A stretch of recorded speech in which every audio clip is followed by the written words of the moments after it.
তুই দেখছস কি তোরে কিছু করতে তো না কেউ, মানে একবারে চোখ তুলে গেলাম ফোলা। ময়মনসিংহ 2 আসনের সংসদ সদস্যকে ভিডিও বার্তায় চোখ উপড়ে ফেলার হুমকি দিয়েছেন সোহরাব হোসেন নামের এক ব্যক্তি। ভিডিওতে নিজেকে বিএনপি কর্মী হিসেবে পরিচয় দিয়েছেন তিনি।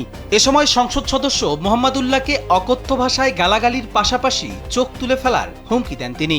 অভিযোগ উঠেছে জাতীয় সংসদ নির্বাচনে ওই আসনে বিএনপির পরাজিত প্রার্থী মোতাহার হোসেনের পক্ষে এমন বক্তব্য দেন সোহরাব। সংসদ সদস্যকে উদ্দেশ্য করে তিনি বলেন, মোতাহারের লোক পিটালে এলাকায় থাকতে পারবি না।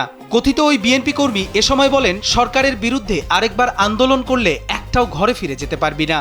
হ্যাঁ, তোর এমপির মতন লাগে, তুই আইনের মধ্যে চেহারাটা দিস তো, আর আমাদের নেতার চেহারা দিস তো কেমন।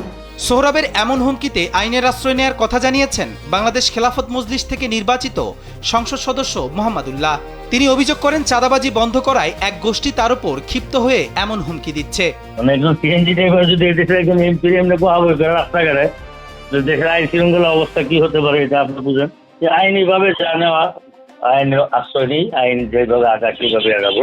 এদিকে সোহরাবের বিএনপির সঙ্গে কোনো সম্পর্ক নেই বলে দাবি করেছেন বিএনপি নেতা মোতাহার হোসেন।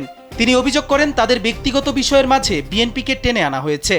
একই সঙ্গে সোহরাবের কোনো দলীয় পদ পদবি আছে কিনা তা খতিয়ে দেখা হবে বলেও জানান তিনি। তার অপোজিশন পার্টি মনে হয় এমপি শেল্টার দেয়, এই জন্য মনে হয় এমপির বিরুদ্ধে কিছু বলতে পারে। পরে আমি যখন দেখছি, আমার নজরে আসছে, তখন আমি তারে বলছি, তুমি বাবা মানে তুমি এমন ভাবে সাক্ষাৎকারটা দিছো যে আমার নামটাও মনে হয় বলছো, যেহেতু এটা তুমি আমার নাম বলা তোমার উচিত হয় নাই, তুমি এটা ডিলিট করে দাও।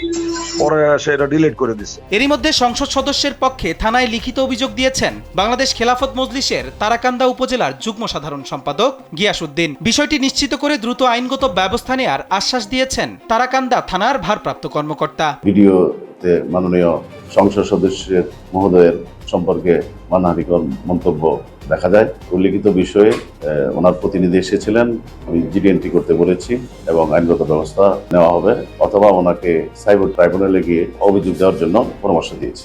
জিডি এন্ট্রি হওয়ার পর আদালতের নির্দেশ মোতাবেক আমরা পরবর্তী কার্যক্রম চালাবো। এ ঘটনায় এলাকা জুড়ে চাঞ্চল্যের সৃষ্টি হয়েছে। স্থানীয়রা বলছেন, একজন সংসদ সদস্যকে এমন হুমকি দিলে সাধারণ মানুষের নিরাপত্তা কোথায়? অভিযুক্তদের দ্রুত আইনের আওতায় আনার দাবি তাদের। কবির চৌধুরী, জয়, কালবেলা।